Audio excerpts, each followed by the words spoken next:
focus on the lesson. Live in the hills, but it still get a spread. Started with a live, but it still reinvest it. Fear how I feel, then you feel it's a blessing. I just want the lesson, I just want protection. I'm up and I'm down, but the sound like progression. Farmer never plans if he waits for perfection. Finger to the down.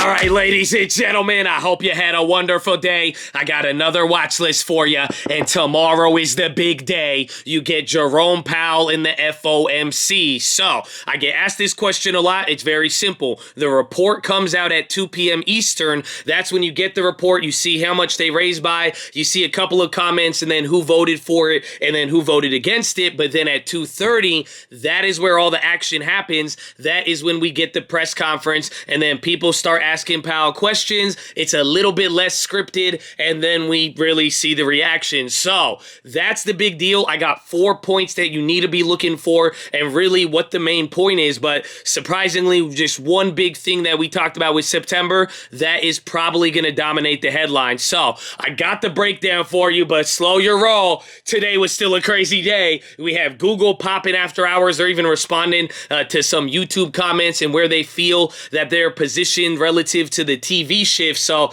they actually did good. Chipotle killed earnings. Visa killed earnings. Microsoft, it didn't move too much, but it pretty much moved its expected move throughout the day. And then really, a lot of people were just responding to all the consumer carnage from Walmart and all of that stuff in the last after hours till now. So don't forget all of this, because even though we got Powell, the earnings are still big. They are going to play into things. And literally, this week has been very, very pivotal. And really, we are only halfway through it. So drop your thumbs up on the video. Make sure you're subscribed. And if you don't know, we are live Monday through Friday, 30 minutes before open. YouTube.com/TheStockMarket. It's there. We'll see you. Free 99. And God bless you if you made it a better place. You know what I'm talking about? But right off the bat, let's get into the keys. Like we said, Powell is tomorrow, but if you notice my video from Monday, I was a little bit more bullish. Am I as bullish now?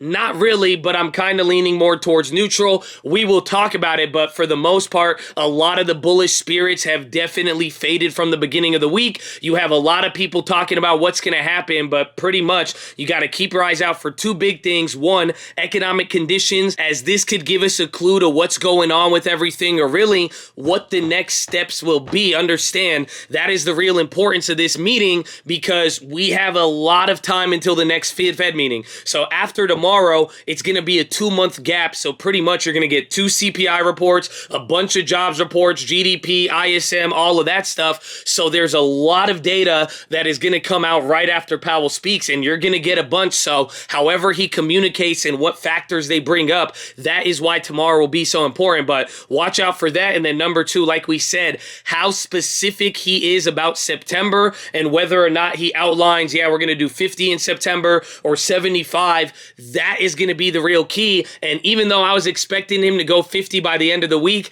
it's just how things have gone, the data and everything else. And a lot of other analysts, even Goldman and Morgan Stanley, they've brought it up, and pretty much a lot of people are expecting Powell to just stay away from the question completely. So why is this important? Because watch for the press conference tomorrow. I would not be surprised to see if people try to get an answer out of Powell, but depending on how he answers, that could have a couple of clues or just a big impact on the market. So those are the main keys. That's it broken down. Here's a nice little list for you. Again, number 1, watch out for details about September and raising rates either more or less, and even stopping, but stopping completely is not on the table just yet, or cutting rates. It's more or less just slowing down the pace, but that's the first big key. Number 2, like we said, current conditions. And what I mean by this is just watch when the text first comes out right at the release. We're going to go over it on stream. Hopefully we see you there. But they explain, it's like second or third paragraph. They go over some of the factors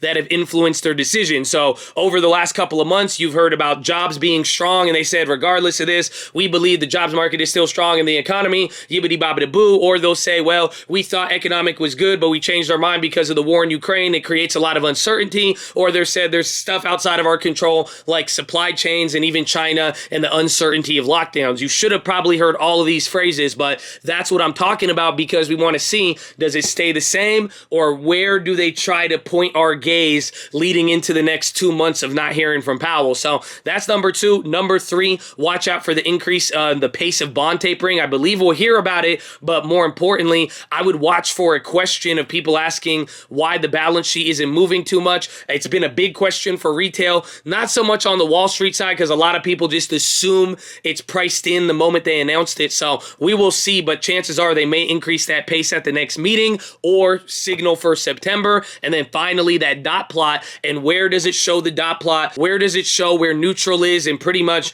where does the Fed think rates are going to be in the next 6 to 12 months? That will say a lot. So all of these things, they're going to come up. Again, I wish I could tell you, boom, if this happens, then that will happen. But as of late, market has been pretty wild with all of it. But these are the main factors, and pretty much what you can do, keep this watch list up during the meeting or watch on stream, and you'll see anytime some of these points are getting touched on, you will watch a market reaction, or you will watch maybe some pops and drops, and it's going to be volatile. So that's the full breakdown of all of it. Let me give you a fun fact right here, but pretty much after they raise 75 basis points tomorrow, that will be 150 basis points in the last 2 months, and that is the most any Fed chair has raised since Mr. Volcker. Let that marinate, let that marinate, let that marinate. But finally, the last key, what I'm expecting an early reaction based on all the earnings. Again, you're going to get a bunch of other names in the morning tomorrow, so don't forget about that. Even though we had bad consumer news this morning, there was a lot of good earnings that got people feeling good. Coca-Cola, McDonald's was able to turn around even though they missed on one of their metrics. GE did absolutely killer, even 3M and their health business, and then even healthcare stocks. So there was a couple of movements out there, and just be on the lookout for that effect. I think the market's going to respond early to all the Google and Microsoft, especially with things kind of picking up now after hours. So we will see, but pretty much I think Powell is going to be borderline neutral. I was more bullish neutral at the beginning of the week. Now I'm leaning more neutral. Haven't gone full bear side. Again, it just depends on how people are going to be interpreting it, but pretty much I think more stuff is going to depend on earnings, and then after we get out of this week, we'll really see where things are, and then we'll get the rest of earnings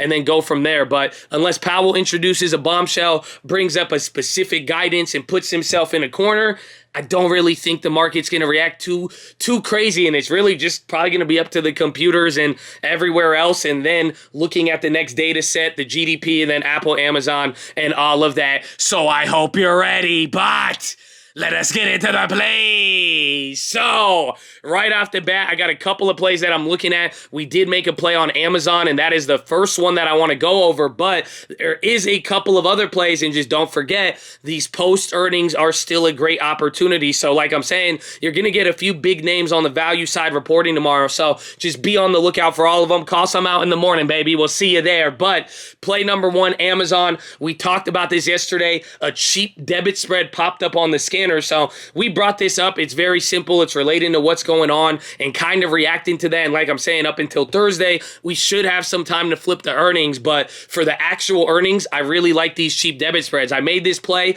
It is for a next week, or is this a weekly? Yeah, it's for next week. I grabbed the $90 puts and then I shorted the 88. So pretty much you buy the $90 puts for 24 cents and then you short the 88s for 19 cents. It comes out to about like 5-6 cents a contract, but pretty much I spent about $50 and my max gain is $2,000. Now, granted, it's like a 15 or like a 20%, 25% drop, so super far out the money, but leading into earnings with some of this premium, if I could get a little bit there, I think it might be good. So that was the first play. I really like that. Gonna be watching them. I did also go for another Amazon, so we brought this up. I grabbed the next week 105 puts for $2. They went up to 240, so they were really, really slow throughout the day, but be careful. But this is what I have right here.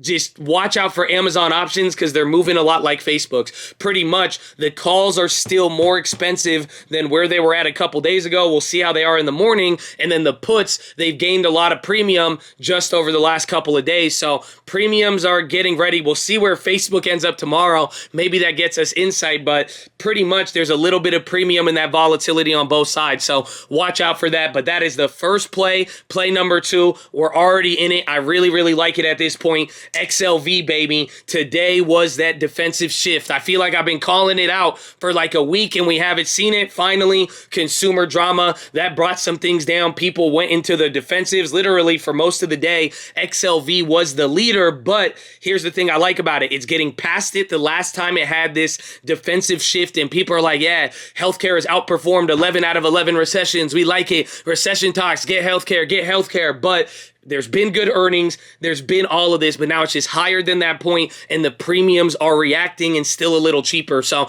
that's why I like it. Anything above 132 I think is bullish. I think the plays are still up. They're a little bit wobbly, but we have almost 50% on those. So keep your eye out for it. I think it can move a lot. If you get a down candle, those premiums can come down, but just keep your eyes out for it, because if we're able to string together a couple of these, you got UNH earnings in the morning tomorrow too. We might end up seeing a big move.